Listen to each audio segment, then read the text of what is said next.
thank all of y'all for showing up, for this here home group here. My clean date is January 25th, 2011. I had 60 days clean when this meeting first started. And I've been coming ever since. It's a part of who I am. But when I learned in Narcotics Anonymous,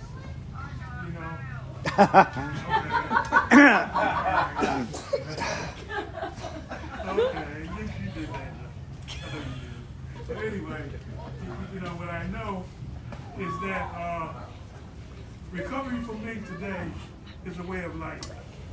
When I was out there using, it was a way of life. So it wasn't too hard to try to figure out that what I was doing, something that I didn't want to do, but I didn't know how to change the behavior. I thought it was the drugs. When I got here, I would come to meetings, and I would say, my name is Will and I'm an addict. But in the back of my mind, I was saying, I ain't no fucking addict. I just got a drug problem. Y'all addicts, y'all fucked up. I just got this little drug problem. If I can get that straightened out, then my life is going to be perfect. I stopped using, and my life was like being in a shooting gallery. All over the place, trying to hit them ducks, popping up everywhere, and that was situations. So I had no coping skills, so I had no way of learning how to deal with life on life's terms. I always thought that I was figured out, that people looked around, could wait to get up in the morning, find Will, let's go find Will, so I could mess this fucking day up. And follow me around all day. Here come this motherfucker. I know you're gonna get messed with it. So what I know is that, all my pain and misery, I sorted that shit out. It didn't follow me around. Ain't nobody, walk up to me and actually giving me some drugs that's gonna kill me. Like, hey, I don't know you, but here's something that's gonna get you high. I wasn't that lucky. Or to walk outside and fall on a needle full of dope. I'm not that fucking lucky. So every time I put something in my body, it was a conscious choice, and I did it because I wanted to. But I had a million excuses, but I had no reason. I didn't find that out till I came to narcotics. I'm not going to get too much into that backstory, because I did drugs for 40 years. You asked me what my drug of choice was? For your drugs. Whatever you got, that's the shit I like the best. And it didn't matter. I didn't discriminate. I used stuff that I didn't even know what it was.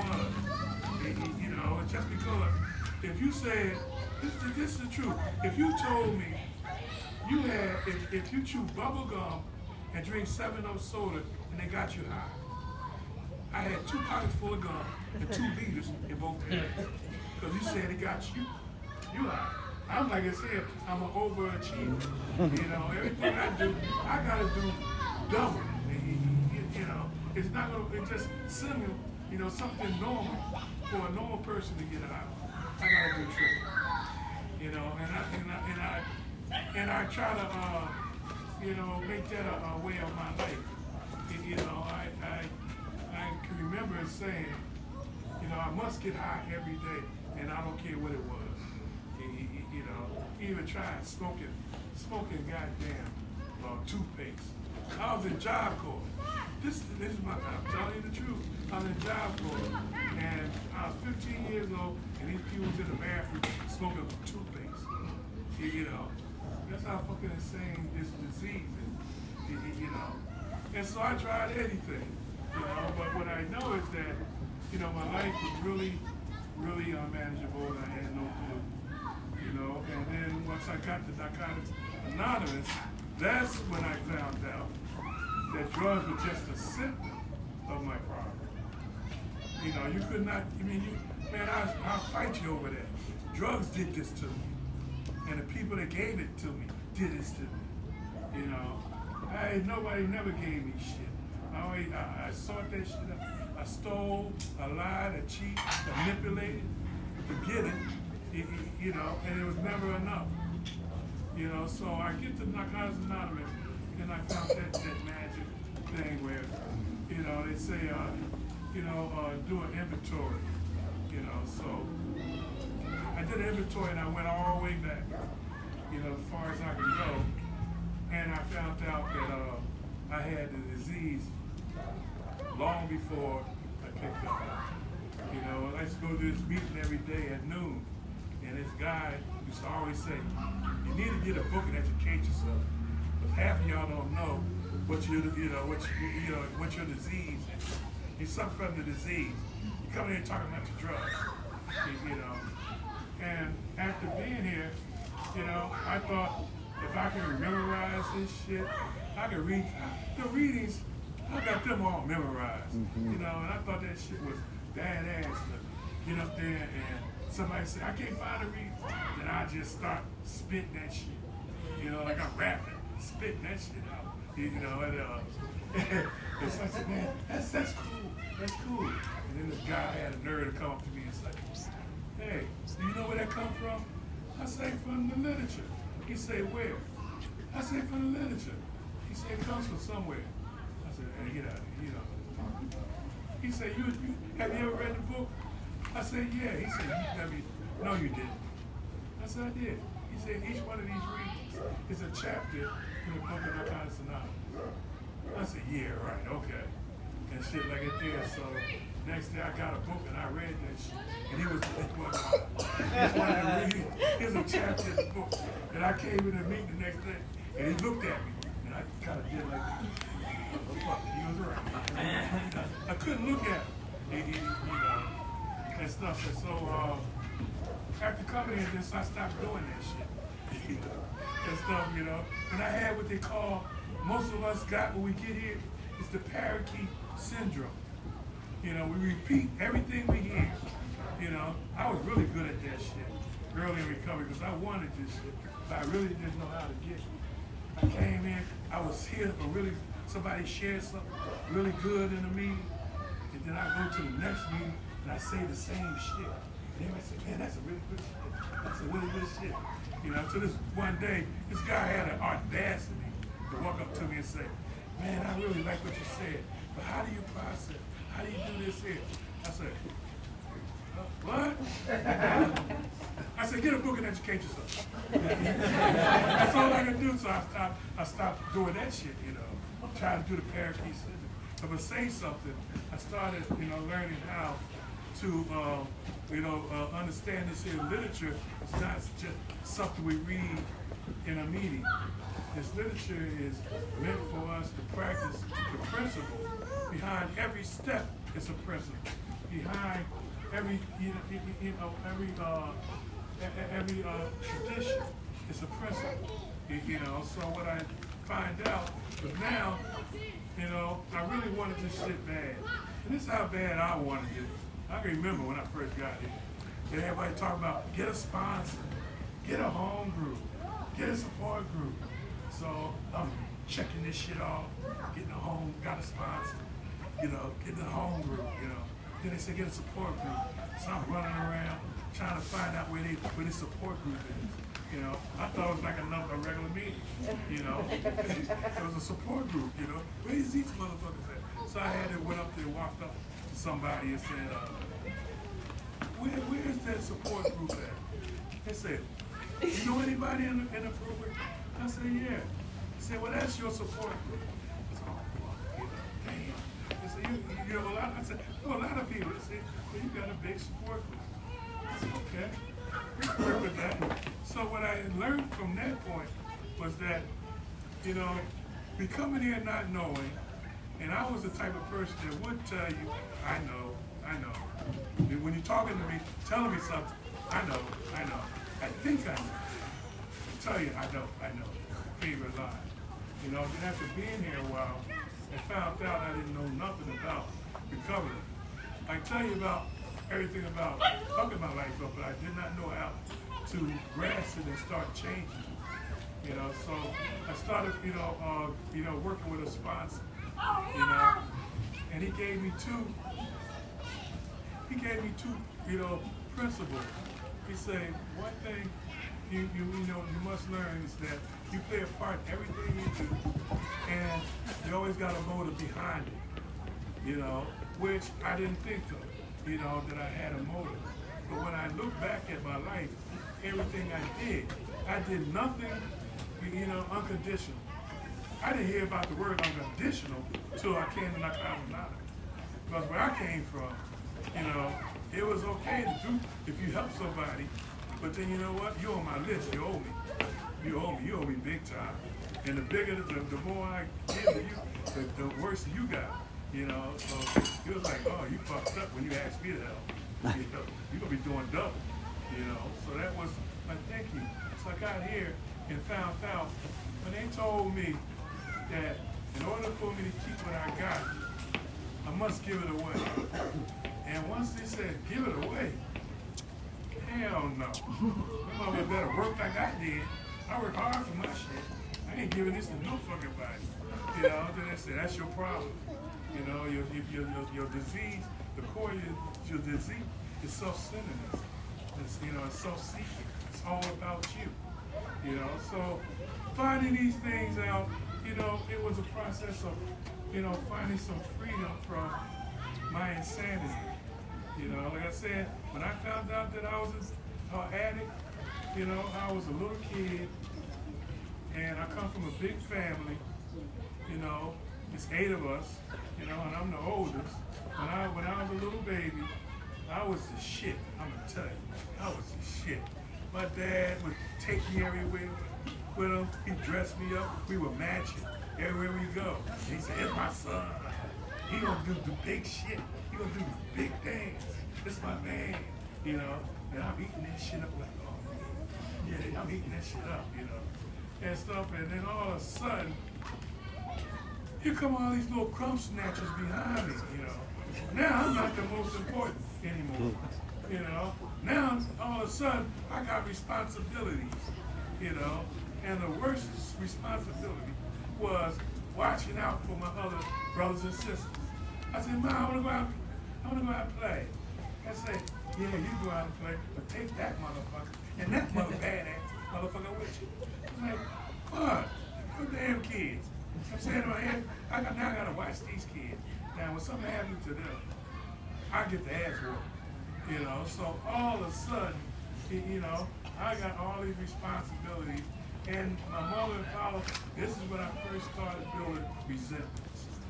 That's the first resentment I had against my parents, but they wouldn't stop. Excuse my man. So they would not stop having babies. They just kept going.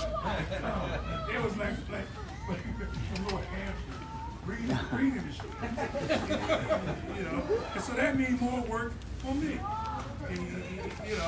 So, oh my God, this is just as. So now I start learning how to hate my brothers and sisters. When I remember having a front room be full of kids because it was me. Now all of a sudden, my plate got smaller, my toys got smaller, my wardrobe really got smaller. To where they used to call me Patches. When I was in school, Mom said, don't tie them, don't mess them clothes up. Them your school clothes. You got play clothes to play in. You come home and play. You go to school to learn. You don't go to school to play. Tear them up. She patches up. Tear that up again. And she put patches over top of patches. That's why they call me, here come Patches. Come here, you little poor soul. And that she just burned me up. So I blamed her for that. And stuff like that. So coming here, to this state of mind and finding out, I learned how to be angry, resentful, really arrogant against people that had nothing to do with it. It was not their fault. My brothers and sisters, they didn't ask to come here. But then I took it as you know, if they wasn't here, my life would be so much better. You know, so, but I know, like I said, I did drugs for a very long time because I didn't know how to cope. I couldn't wait till I got, you know, I thought doing drugs and drinking was a sign of being grown. So I would say myself, I can't wait till I get grown. You know, and stuff like that there. So I started hanging on the corners, you know. And trust me, even when I was doing it, I didn't want to do it. I did it to fit in, you know.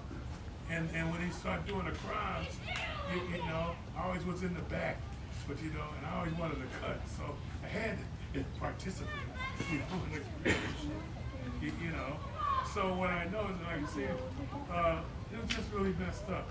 But when I got here, this program really did change my life, you know. But what I know is that I had, you know, abused myself so bad.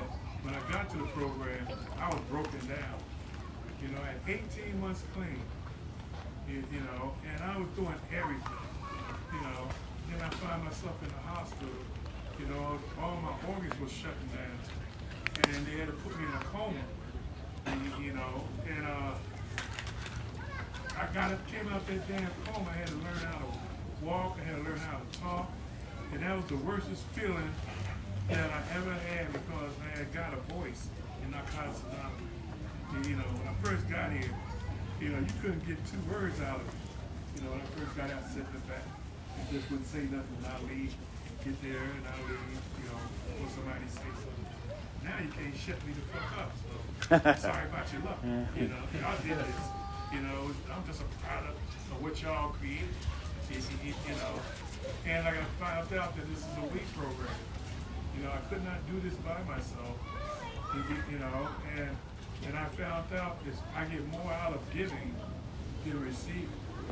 You know, and it's been major. So like I said, at 18 months, so I come in there and I had to learn how to talk again. I come out, when I came out that coma, you know, and I'm trying to tell these people what to do. I couldn't talk. And I'm like, oh, what am I doing Narcotics Anonymous now? I can't talk, so I don't have no, I can't do nothing. You know, fuck Narcotics Anonymous. So I'm mad at it because I just want to talk. You know, like I said, I got parakeets. I repeating everybody. And I couldn't even repeat people's stuff anymore. But you know, what I do know is that, you know, the funny part is now I want to get, you know, find somebody to get mad at. So I got mad at God. You talking about a spiritual awakening and a rude awakening? You know, I told my sponsor I'm mad at God. He said, oh yeah? I said, yeah. He said, pray about it. You know, that stuff, that's my sponsor. You know, pray about it. Then he asked me, you know, what part I play in that. You know, so I prayed about it, and the answer I got back from my higher power was, what? Why you get mad at me? You did that shit to yourself. I didn't do it to you. You know, so it's like I told y'all, ain't nobody walk up to me and just sneak shit in my pocket and told me they giving me a gift. Everything I do, I sort that shit out. So that was awakening that I found out everything I did to myself. And now, if I want something to change, I got to do it myself. You know, and here y'all are, here to help. You know, so it's been a hell of a journey. You know, I came out of that there and I went through a whole lot. I spent a lot of time in the hospital. You know, and my life really had changed a lot. You know, from the miracles that my higher power has, you know, stored upon me, you know, to where it was start to become easier to accept the reality that, you know, I had messed my life up, but I can learn how to live with this disease that I have. You know, I learned how to, take suggestions. You know, when I got here, that's what they say. We don't tell you what to do. We suggest you do. You know, I ain't never seen nobody suggest you run out of a burning building. I'm only suggesting you run out that building because it's burning. You know, there were directions how to get the fuck up out there and save your life. And, you know, so once I figured that out, it became more easier for me to actually start taking the directions, you know, and be able to understand them, you know, and look at the principles, how I can not just apply them in the rooms. I get to apply these here principles of life. They're not just principles of anonymous. It's principles for me on how to live my life differently. You know, and in doing that, you know, it's just so, I mean, like I say, because like I did dialysis for almost 4.5 years, you know, and I come in that place and the people say, what is wrong with you? I say, what? I say, you always got a smile on your face, you know.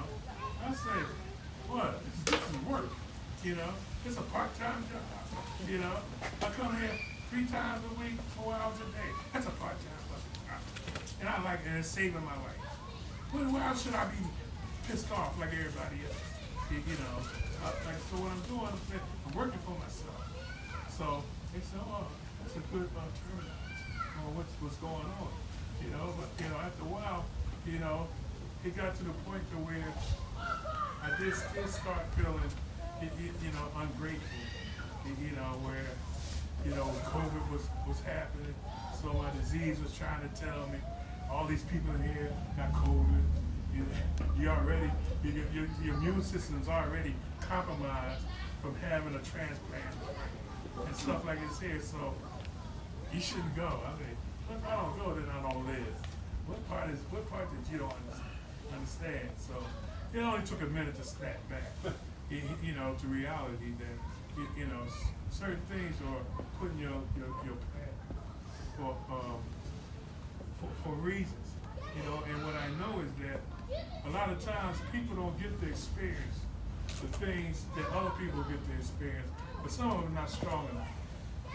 Most people that go through a whole lot of hardship, the higher power allows that because you are stronger than the other ones that won't make it, that end up suicidal, you know, or even, you know, give up before they even try. You know, so I let this program actually be, you know, not just about not using, because once I lost the desire to use, it was all about me changing my thinking and my behavior. You know, and when I start doing that here, things look different. It's the same damn table, you know. Hey, look at this, it's a table. But like, if I look at it now, this motherfucker's full of food. Mm-hmm. It's a pretty table. It's full of food. Free food. Oh my God. You know, that's how I looked at it. You know, like, oh, that's so messy.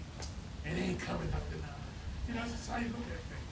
But it's like how you, when I look at things in a positive way and being thankful that I have people around me that wants the best for me.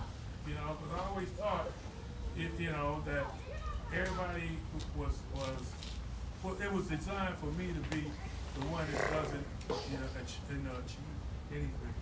You know, so now, you know, I mean, I have people call me, you know, anonymously, you know, about asking questions. What? Yeah, they ask me questions on how, you know, how do I manage living with, you know, with a transplant heart. The biggest questions I always got from a lot of people, first thing they ask you, you got a transplant heart? I say, yeah. You know where it come from? The fuck, you know? Where it come from? I don't care where it came from. Because I had the motherfucker work. You know? And the sad part about it, the hardest process I had through that whole process was laying in that bed, they told me it was a successful operation. You got a new heart. And I laid there. And what hit me, the only thing I could think of was that somebody died in order for me to live. You know, and so that's not like, I'm gonna go hunt down who died so I can live. Now, the only thing I can think about, am I worthy of this here somebody dying, and what part am I worthy of doing once I got this heart? How do I, honor it? And it's changing the way I live. Being, not afraid to be, thankful and grateful, because I found that's an action. I just don't go around saying, I'm grateful today, but that motherfucker over there pisses me the fuck off. Can't stand that motherfucker. That used to be the way it was. I was so quick to say that stuff, but so hard, for me to actually to believe it and hold on to that. So what I know today is that, I have good friends in my life today. I got true people that really care and enjoy, my company. And, it's only because I wouldn't have that without y'all. I can remember sitting in a hospital. This is how I thought I was crazy at one point. I'm laying in there because I can't get to a meeting, right? All of a sudden, here come a carload of people came up to the hospital, up in Seattle. When I had my, first operation, they came up there and brought a meeting to me. And like I said, and I couldn't even talk. And it tubed down my throat. But just this presence alone was so powerful. Saying people really care, and I ain't got nothing to give. The only thing they tell me today I got to give anybody is hope. And that's what I do. I come in here, I learn how to tell my truth today, not what I want you to hear. I tell you what I experienced. They say the best way to carry a message is by example. So I'm like I said, now I gotta be an example. So how I learned how to be an example, was they told me look in the mirror. That's the first thing to be an example to there. Start there if you want to change something. Start with the man in the mirror. You used to hear that shit on Michael Jackson. That's what you got to think about. Michael Jackson. Start with the man in the mirror. Man in the mirror. That's it. Then I found that shit works. And that motherfucker shit around you changes. Without your permission. So, after that year, I had a kidney transplant, and people say, how do you do this stuff here? I say, it ain't about how I do it. I already know how to sit there and let them pull me under. It's the healing part. It's the process. Them taking that shit out, putting it in, it's not that. That's the easy part. Because, my son, let me tell you before, my son, right, he walked that whole process with me. No matter where I went, he was there. I had to relocate to Seattle, and I say, man, I got to go to Seattle. He said, when we leaving? I'm like, what? I said, you got to be there. Let's go, And so when they found out that I had they found a heart for me, was one of the magical gifts I ever got. I said, I came down here. I say, I celebrate my 3 years clean, right? I'm down here celebrating everything. And they told me to stay by the phone. I said, okay. Then they called me and said, we need you back in AST. I said, my appointment ain't till next week. I said, no, we need you back in AST. We found the heart for you. I said, what? Why did you put my on it? Life got real now. And sitting there, I told my son, he said, oh, Dad, you scared? I said, no, I'm all right. Then we driving up there, and he said, you okay? I said, oh, I'm good. We ride a little more. You all right, Pop? Man, stop asking me. You get on my fucking nerves. And shit, because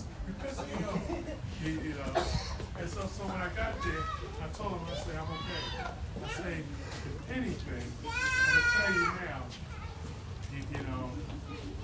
the reality of it was they were going to take my heart out, put somebody else hard in, jumpstart that motherfucker, and hope it run.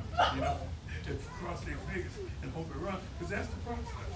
It's not guaranteed that it's a science, you know. So they did this, and I told my son, I say, well, you know, I'm not scared about the, you know, getting the operation. You know, I say if anything happened and I die, you know, on that table, I'm gonna die clean. And that's the ultimate thing I want to do in life, is that I just get to die clean. You know, he's like, damn, Bob, you know, man, you got me scared. You know, and so anyway, you know, he's no longer with me. You know, it's my youngest son. And he died from the same thing, congestion of the heart failure. He had a heart attack and they couldn't, he had 3 of them, he had stents. He had the whole 9 yards. It was hereditary in my family. And he didn't make it. You know, so it's been almost 3 years, right? Something like that. Yeah. Before Jason's mom, somebody here around that time. Anyway, you know, and you know, they say, what is the reservations? You know, and I'm so grateful that I had people in this, you know, in the program that when he passed, you know, I wasn't alone. You know, I called my boy Chris. You know, I said, Chris, so my son just died. He said, wow, I don't know what to say. I said, I don't know what to say, but I'm doing what y'all told me to do. You know, as soon as I said that, it was a relief, because like 2 o'clock in the morning, he put the phone on. So before I knew it, by the time I put the phone down, somebody else was knocking on my door. You know, and you know, so whatever you go through in your life, in Narcotics Anonymous, you don't have to go through it alone. You can go through it only if you want to, but you never have to. Because trust me, you know, Narcotics Anonymous is just like a telegraph, addict, you know. You tell one person, it's just like sort of hot wire, you know, everybody gonna hear about it, you know, so be careful, you know.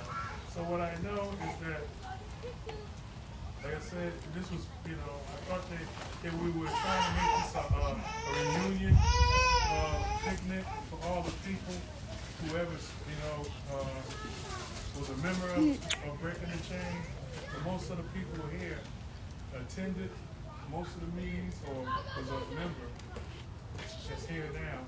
You know, and I just really want to say, I would not be here if it wasn't for y'all. You know, the people that came before me, people that came after me, you know, because this is a weed program. And I couldn't see my life changing nowhere with the thinking that I had, and the lessons that I get today is what was given to me freely. You know, so don't hold back on that stuff. Reach out. You know, I was told many a time at people's birthdays, Will was at my first meeting.